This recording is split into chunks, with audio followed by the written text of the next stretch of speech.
Covered कौन सा था?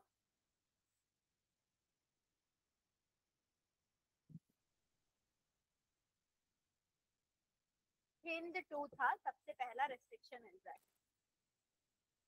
वो लिख लो। रेस्ट्रिक्शन एंजाइम डिस्कवर्ड, हिंद 2 लिख लिए।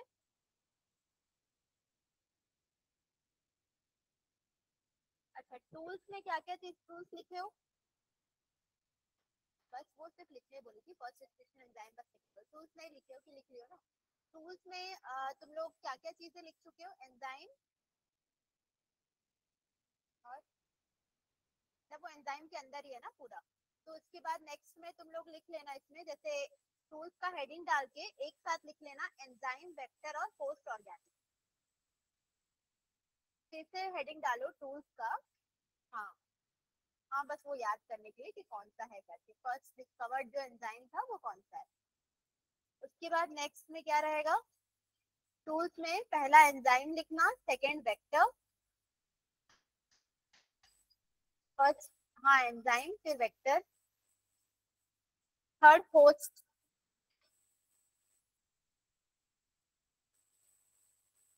क्या पोस्ट ऑर्गेनिज्म लिखना, उसमें पूरा वैसे लिखना। हम लोग क्लोनिंग वेक्टर जो पढ़ेंगे ना वो अलग रहेगा, दोनों मतलब सब चीजें अलग रहेगी। अच्छा, एल्कलाइन फॉस्फेट के बारे में नहीं लिखे हो ना, वो भी लिख लो। हाँ, टूल उसके अंदर ही लिख लेना, अल्कलाइन फॉस्फेट में एंजाइम के अंदर आएगा वो, एंजाइम के अंदर जो पॉइंट था ना वो।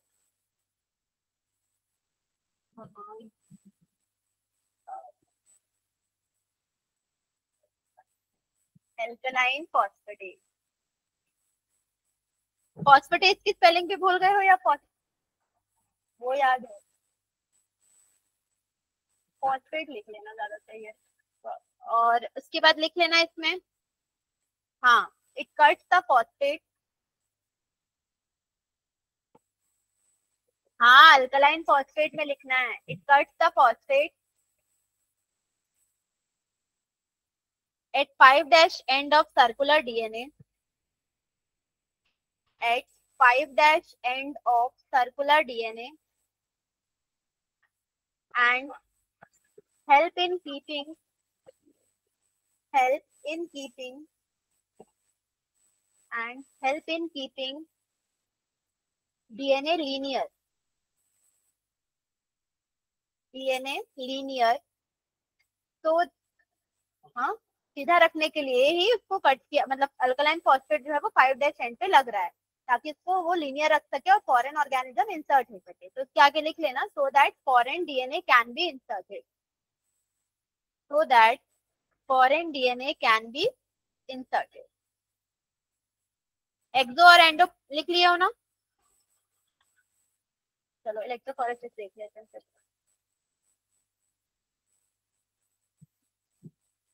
देखो अब तुम लोग को याद था, सारे चीजें याद हो गया था पिछला, मतलब याद है, मतलब क्लियर था ना सब चीज। अब देखो यहाँ पर क्या क्या कौन सा?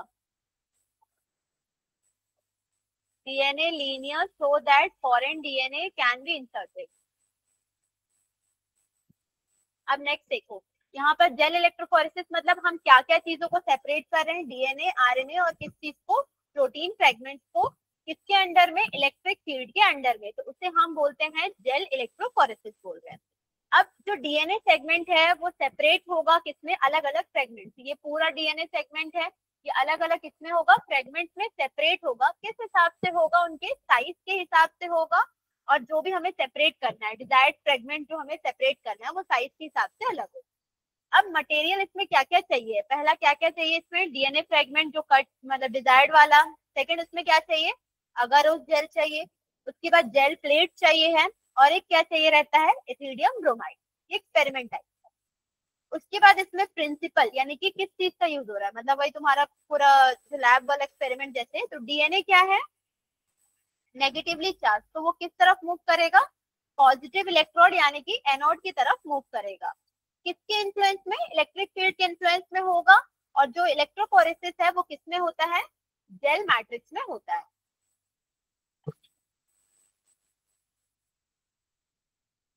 हाँ, ये डायग्राम इसका, ठीक है। जैसे कि यहाँ पर क्या हो रहा है, ये लार्जेस्ट है, जितने भी ये लार्जेस्ट वाले हैं और ये स्मॉलेस्ट वाले हैं, ये सारे क्या हो जाते हैं? डिफर कर जाते हैं। और ये वेल्स है जिसके अंदर हम डीएनए को डाल रहे हैं, ये कैथोड वाला पोर्शन है और ये एनोड वाला पोर्शन है। तो दोनों क्या, वही तो मैं बोल रही थी कि तुम्हारा जेल इलेक्ट्रोफोरेसिस आया हुआ है घर।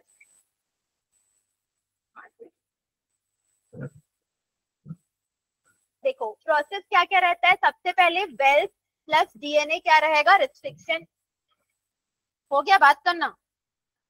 हाँ, देखो सबसे पहले क्या था हमारा, यहाँ पर वेल्स थे इसके, ये वेल्स है, अच्छे से देख लेना, ये वेल्स है। डीएनए बैंड जो है वो मूव करेगा, उसके बाद लार्जेस्ट है, फिर स्मॉलेस्ट वाला रहेगा। और ये क्या है? एनोड की तरफ मूव कर रहा है ये, और ये कैथोड से एनोड की तरफ मूव कर रहा है, पावर सप्लाई मिल रहा है उसको, वो है अपने आप होगा। वेल्स में हम फ्रेगमेंट्स को डालेंगे, यहाँ पर वेल्स में डीएनए को डालेंगे। किसी भी चीज का हम जब मॉडर्न फैक्टर में पीस के उसका डीएनए निकाल रहे हैं, तो आइसोलेट कर लिए थे कल हम लोग, मतलब बना लिए, हाँ कल हम लोग इसका पढ़ लिए थे आइसोलेशन। आइसोलेशन के बाद इसमें डालेंगे प्यूरिफाई करके डीएनए फ्रेगमेंट्स को। अब यहाँ पर जब डाल रहे हैं तो फिर क्या होगा, क्या क्या चीजें रहेंगी? वेल्स में डीएनए रहेगा, उसके साथ रिस्ट्रिक्शन एंजाइम भी रहेगा और एक एथिडियम ब्रोमाइड भी रहेगा। जो एथिडियम ब्रोमाइड है वो स्टेनिंग में हेल्प करता है, जिससे हमें कलर पता चलेगा कि डीएनए है वहां पर करके।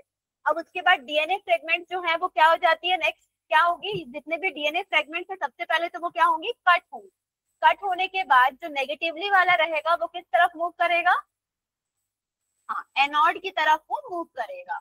तो जो लार्ज जो फ्रेगमेंट होती है वो किसके तरफ प्रेजेंट होगी? वेल्स की तरफ। यानी कि यहाँ पर वेल्स था, वेल्स में हम डालेंगे जब डीएनए को, तो ये किस तरफ मूव करेगा? एनोड की तरफ जो है वो मूव करेगा। यानी कि स्मॉलर फ्रेगमेंट जो है वो एनोड की तरफ मूव करेंगे, और जो लार्जर फ्रेगमेंट्स रहेगा वो किस तरफ रहेगा? कैथोड की तरफ ही रहेगा, वेल्स की तरफ ही रहेगा।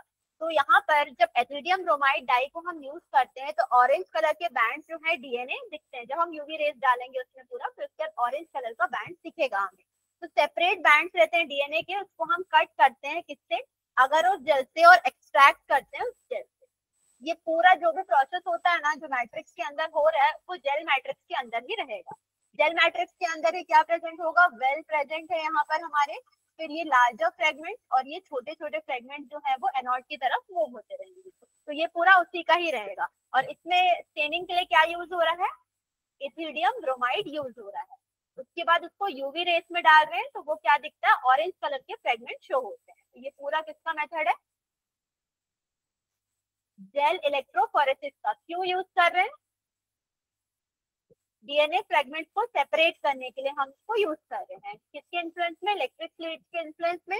और स्मॉलर फ्रेगमेंट किस तरफ मूव करती है? एनोड की तरफ मूव करेगा। और जितने भी लार्जर रहेंगे वो कहाँ रहेंगे? वेल्स की तरफ प्रेजेंट रहेगा। और सारे बैंड्स को हम, मतलब लास्ट में क्या करते हैं, ये सारे बैंड्स को हम कट कर देंगे। हाँ, सेपरेट करेंगे, बैंड्स को कट करने के बाद उसको जेल से बाहर निकालेंगे। तो ये प्रोसेस को हम बोलते हैं इल्यूशन। हाँ, इस प्रोसेस को हम क्या बोलते हैं? इल्यूशन बोलते हैं। ठीक है, क्लियर हुआ? बड़े वाले में नेगेटिव है, कैथोड वाले मतलब वेल्स में। यहाँ पर हाँ, वो तो हल्का रहेगा ना, नेगेटिवली चार्ज ही है यहाँ पर। सारे तो नेगेटिव चार्ज ही रहेंगे ना, डीएनए फ्रेगमेंट थोड़े पॉजिटिव हो जाएगा। स्ट्रॉन्ग होते जाते, दूर होते जाते हैं बस। देखो, डीएनए डलेगा, वहाँ डेंसिटी ग्रेडियंट यूज, मतलब सारी चीजें रहेंगी, तो फिर वो क्या होता जाएगा? धीरे धीरे दूर होता जाएगा। जेल में प्रेजेंट रहेगा ना, तो जेल में प्रेजेंट रहेगा तो फिर वो दूर होता जाएगा। जो छोटे फ्रेगमेंट्स है जल्दी जल्दी दौड़ना शुरू करेंगे, यानी कि मूव करना शुरू करेंगे, एनोड की तरफ मूव होना शुरू हो जाएंगे। क्योंकि उसका वेट कम है, उसका डेंसिटी कम रहेगा, तो जल्दी मूव करना शुरू कर देगा। ठीक है, इसका लिख लो, जेल इलेक्ट्रोफोरेसिस का।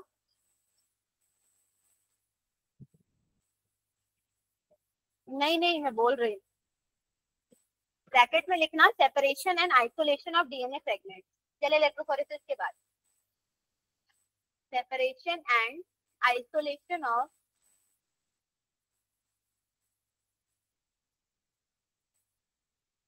DNA fragment. उसके बाद लिखना it is a technique, it is a technique for stating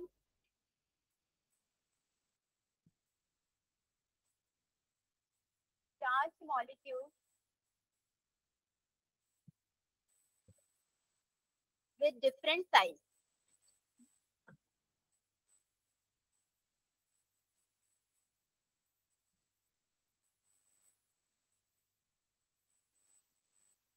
ठीक है, इतना लिख लिया।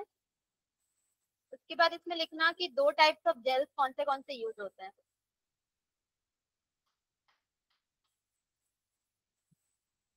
एक कौन सा रहेगा,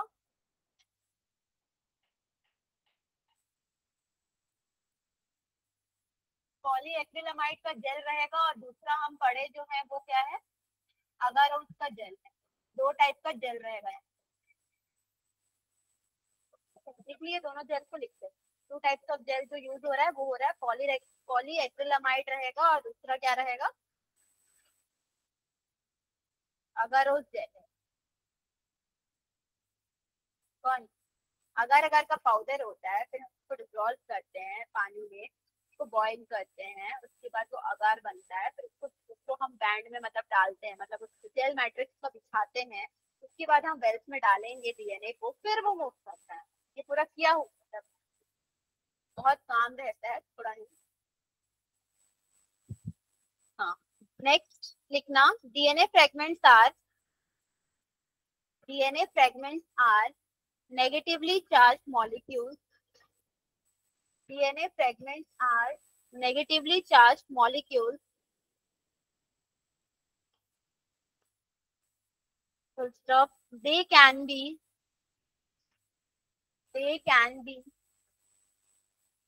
separated by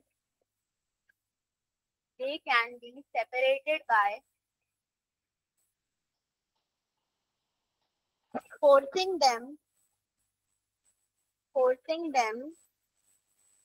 to move towards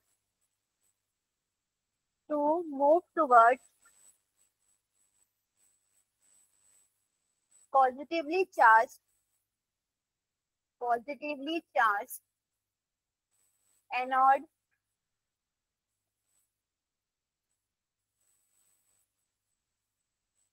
under electric field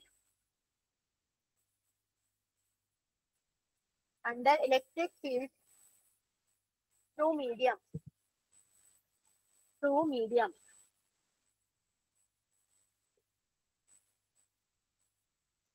हो गया। नेक्स्ट जेल्स लिख लिया ना, तो जेल में आगे लिखना, मतलब उसके नेक्स्ट पॉइंट में लिखना gel contain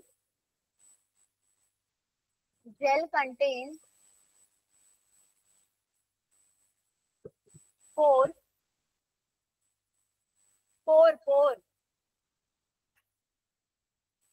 so they are known as, या they act as लिख लेना, they act as molecular sieves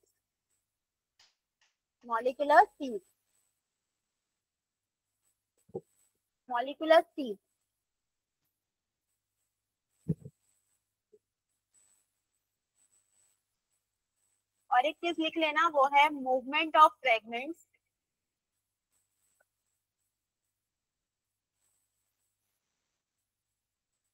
is inversely proportional to size of fragment.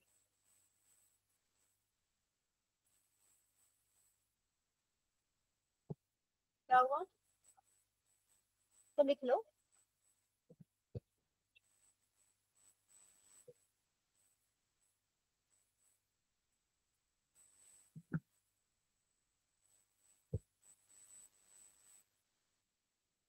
Next line में लिखना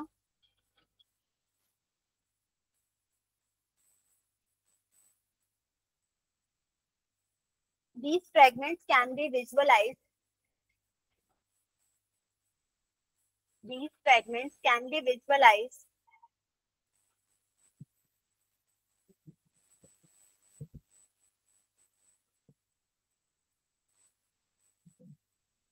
only after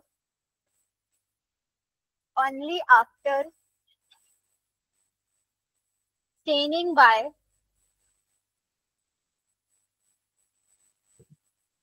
ethidium bromide, staining by ethidium bromide, and then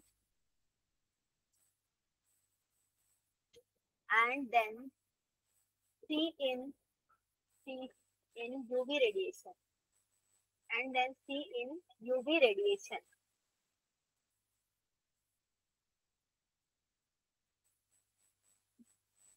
We see, next point में लिखना, we see orange color bands. We see orange color bands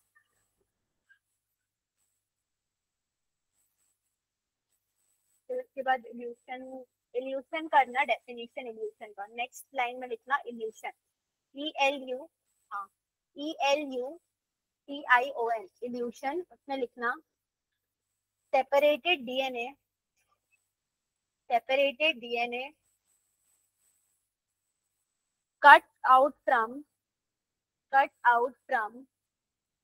agarose gel, separated DNA cut out from agarose gel and extract DNA from gel piece is known as elution.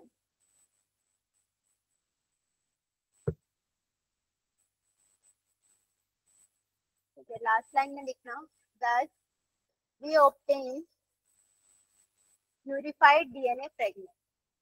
क्या हुआ तुमसे हाथ रखे हो? Thus we obtain purified DNA fragment which is used for RDNA वाला, RDNA technology मतलब recombination के लिए यूज हो रहा, which is used for RDNA. हो गया ना?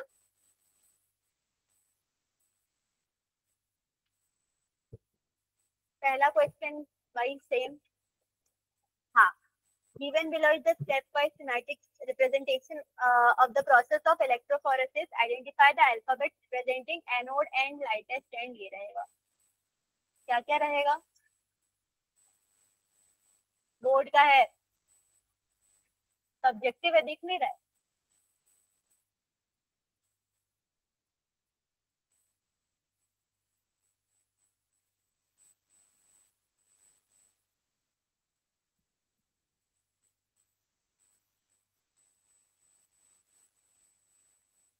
P क्या होगा? वेल्थ है। Q क्या होगा? यहाँ हाँ, लार्ज फ्रेगमेंट्स ऑफ DNA लिखना, वो मत करना। उसके बाद R में स्मॉल फ्रेगमेंट्स ऑफ DNA। उसके बाद नेक्स्ट क्या रहेगा यहाँ पे, और क्या चीजें हैं यहाँ पर हाँ, यहाँ पर सिर्फ दिया हुआ है, मतलब हाँ, अगारोस जेल रहेगा या कोई भी जेल मैट्रिक्स लिख सकते हो, या अगारोस जेल मैट्रिक्स लिखना वहां पर, ठीक है। और ये दोनों साइड रहेगा, दोनों साइड में क्या रहेगा, ये यू तरफ, यहाँ पे कैथोड है, हाँ यहाँ पर एनोड रहेगा। इल्यूशन क्या होता है? Next question, what is illusion? State the importance of evolution in this process. अभी पढ़े इल्यूशन क्या है?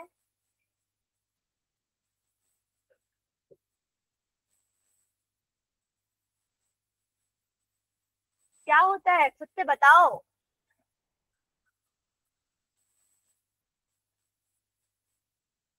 डीएनए पूरा हम लोग एक्सट्रैक्ट कर रहे हैं, जैसे उसको पूरा जितना भी रहेगा, जो फ्रेगमेंट जो रिक्वायर्ड है हमें, वो हम निकाल रहे हैं, उसको हम इल्यूशन बोल रहे हैं। इंपॉर्टेंस क्या है इसका?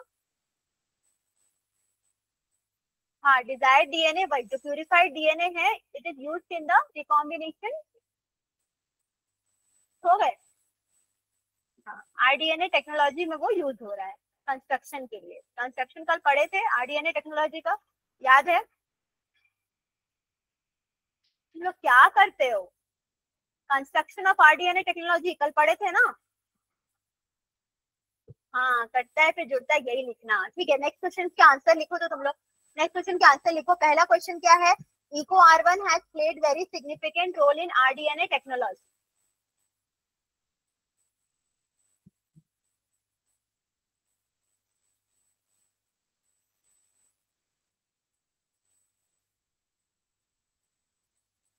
बताओ इको R1 का क्यों है? सब चीज भूल गए पहले का। चलो तुम लोग रिवाइज करो फिर एक क्वेश्चन को करो। रिवीजन में क्या क्या चीजें थी?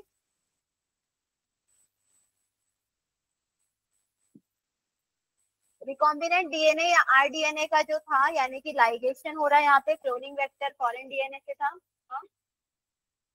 क्लोनिंग वेक्टर जो था फॉरेन डीएनए के साथ था, तो फिर ये क्या हो रहा है, यहाँ लाइगेट करके क्या बना रहा है, रिकॉम्बिनेंट डीएनए बना रहा है।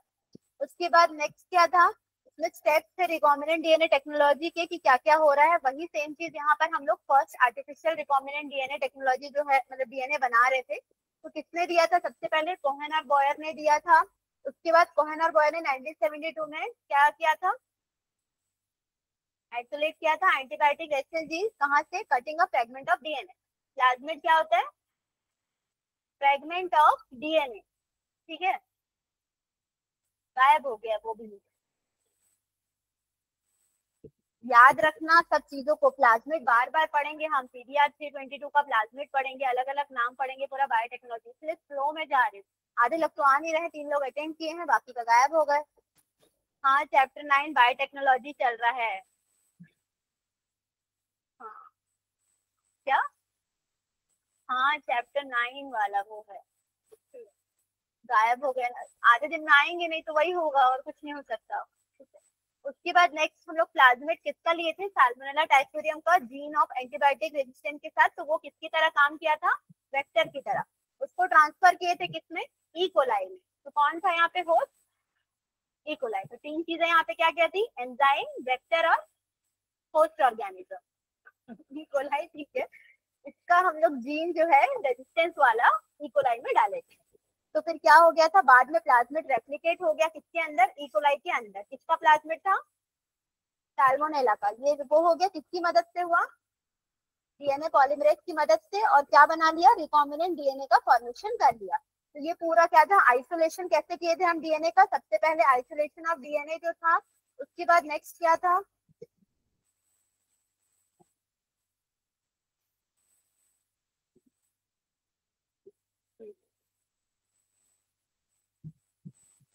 आइसोलेशन ऑफ डीएनए जो था, उसमें सबसे पहला क्या था?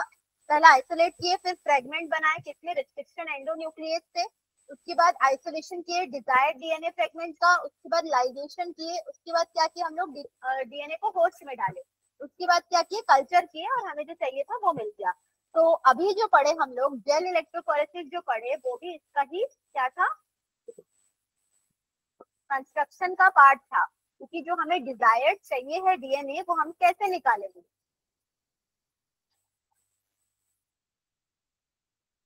क्या करेंगे? आइसोलेट कैसे करेंगे?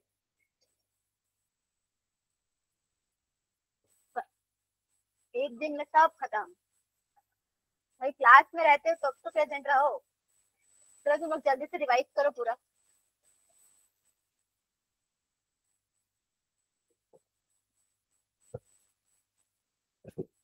रुद्र, तुमको रिवाइज करना है। ऐसे दिखता है वहां से।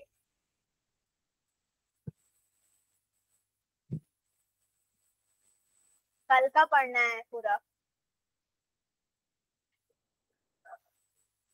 कल का स्टार्टिंग से रिवाइज करो एक बार, क्या क्या पढ़े थे। उसके बाद वो इको R1 वाला क्वेश्चन करना है तुम लोगों को।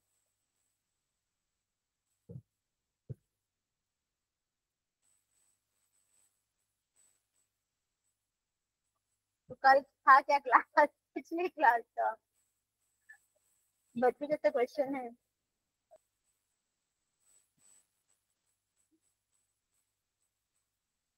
वो डल जाता ग्रुप में अगर रहता तो।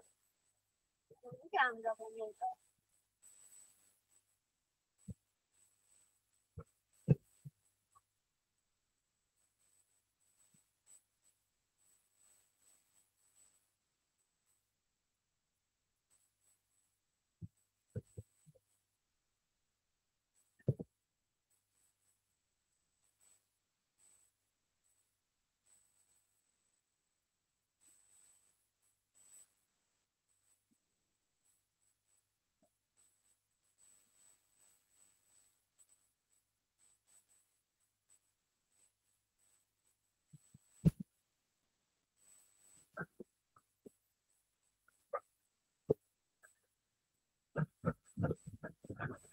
इंटरेस्टिंग लग रहा था आइसोलेशन ऑफ डीएनए का, मैं भी पूछी तो सब गायब। आइसोलेट कैसे किए थे डीएनए को? क्या था? इतना मजा आ रहा था आइसोलेशन के लिए। निकाल लिए थे डीएनए को, कैसे निकाले थे डीएनए को, कहाँ से निकाले? किससे? प्लांट या कोई भी एनिमल का, जैसे हम जैसे प्याज का हो गया, उसको क्या करेंगे हम लोग, उसको पूरी तरीके से क्रश करेंगे पहले। क्रश करने के बाद उसको छानते हैं, फिर उसमें से जो निकलेगा वो तुम्हारा फिर इसमें जाएगा, जो अभी डीएनए फ्रेगमेंट्स के लिए रहेगा, जेल इलेक्ट्रोफोरेसिस में रहेगा वो।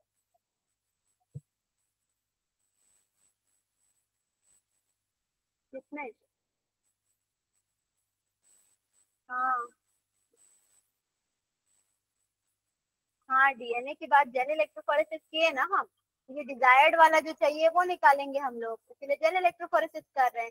इसका छोटा फ्रेगमेंट निकालेंगे जिसको हमें कट उसमें डालना है, इंसर्ट करना है, इसीलिए तो छोटा फ्रेगमेंट हम निकाल लिए जेल इलेक्ट्रोफोरेसिस से।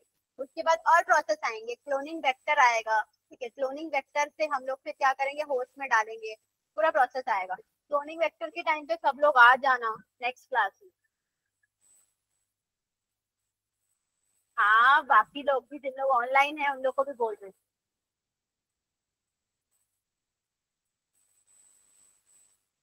रिवाइज।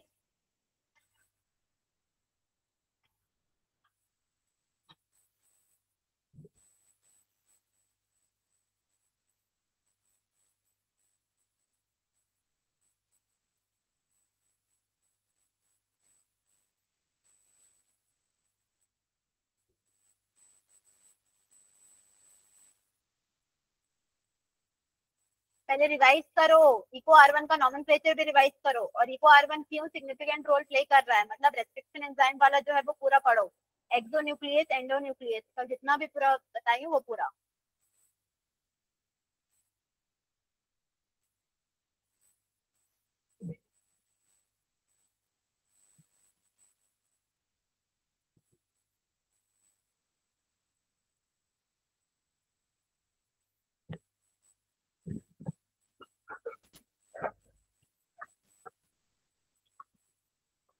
सिकेंड्स के बारे में लिखे थे कि एक्सप्लेन की थी बस?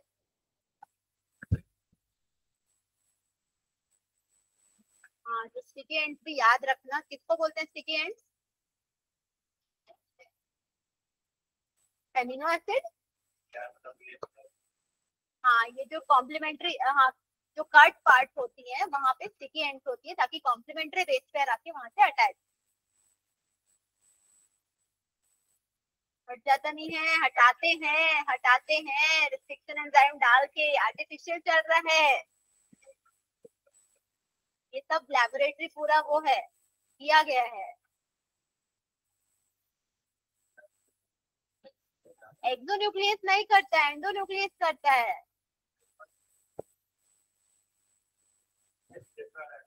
तो एक्सो में तो सिंगल कहाँ है? दोनों तरफ।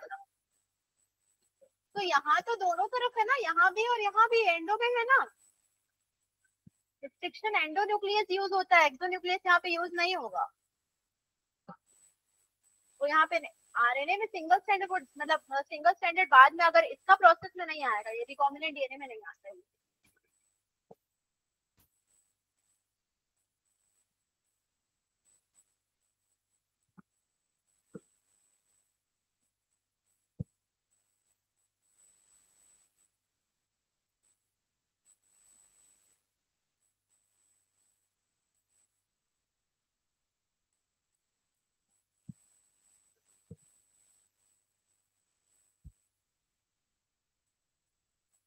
कौन सा?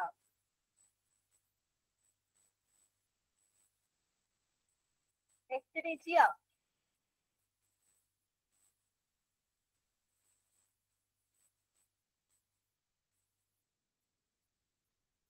सीईओ का तो ये कोलाई है।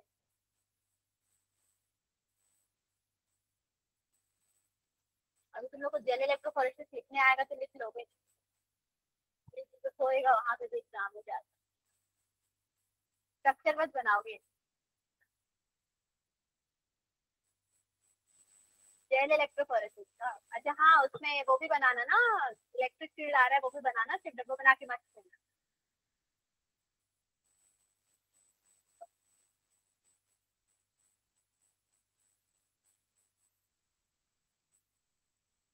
तो वहाँ इलेक्ट्रोलिसिस नहीं हो रहा है ना। सेटअप भी अलग है इसका। उसका सेटअप में, उसके सेटअप उन्हें, हाँ तो उसके सेटअप में तो इलेक्ट्रोड्स लगेंगे ना, इसमें सेटअप में इलेक्ट्रोड्स नहीं है यहाँ पे। अरे वो नहीं उसमें, हाँ अरे हाँ वो तो उसी का है, लेकिन क्या बोलते हैं तुम्हारा इलेक्ट्रोलिसिस में तो तुम्हारा वो रहता है ना, आयरन और कॉपर वाला जो रहेगा, मतलब मेटल इलेक्ट्रोड्स रहेंगे सब।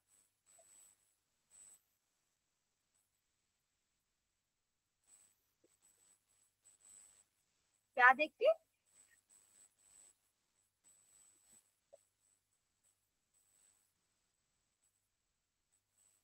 बायो का? बायो का डेट? वो तो, हाँ तो वो होता ही है हर बार की तरह, तो दिक्कत नहीं। बट वो होता ही है, तुम लोग को मेंटली प्रिपेयर रहना चाहिए कि डेट शीट में वैसा ही रहेगा बायो का।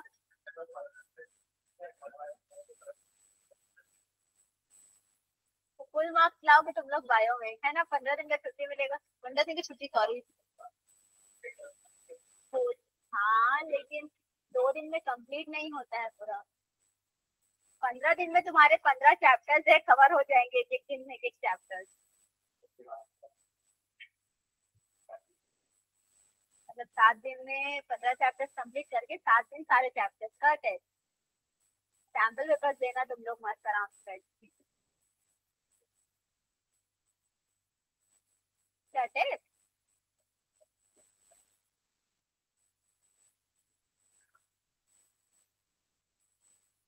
हो गया, तुम लोग छुट्टी का खत्म करो और पढ़ लो के बाद।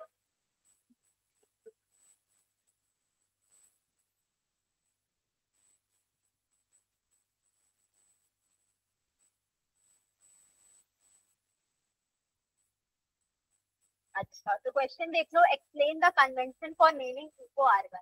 क्या था? नॉमेनक्लेचर बताना है, किस बेसिस पे उसको क्लासिफाई किए हैं उसको बताना है। सीओ है वो। हाँ, आर किसका नाम है? स्ट्रेन, कौन सा स्ट्रेन है? 13। ठीक है। उसके बाद right the recognition site and the cleavage sites of this restriction endonuclease है ये।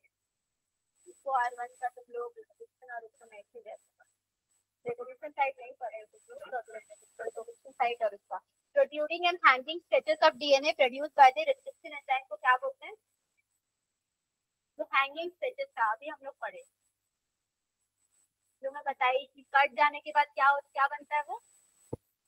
हाँ स्टिकी एंड। तो क्वेश्चन ऐसे आ जाएंगे, तुम लोग आंसर नहीं हो कर पाओगे, तो इसलिए बता रही हूँ। तो प्रोट्रूडिंग और हैंगिंग स्ट्रेचेस ऑफ डीएनए जो प्रोड्यूस हो रहा है वो क्या रहेगा? स्टिकी एंड्स रहेंगे। हाँ, role of formation of rDNA कैसे बनाएगा? हाँ वो पैलिंड्रोमिक सीक्वेंस बनाएगा, मतलब वो अटैच करेगा कॉम्प्लीमेंट्री बेस पे वो। तो वो रहेगा, क्या कहते हैं, वो दूसरे क्वेश्चन का था, वो तुम्हारा रिकॉम्बिनेंट डीएनए पूरा पढ़ोगे उसके बाद रहेगा वो। हाँ खत्म हो गया है। जाना नहीं है? नहीं जाना है। लोग रिवाइज किए नहीं है, जाना नहीं। एक्सो, क्या हुआ? तुम तो और अच्छे से बता रहे हो। नहीं, छुट्टी क्वेश्चन पूछ के तो तुमको छुट्टी?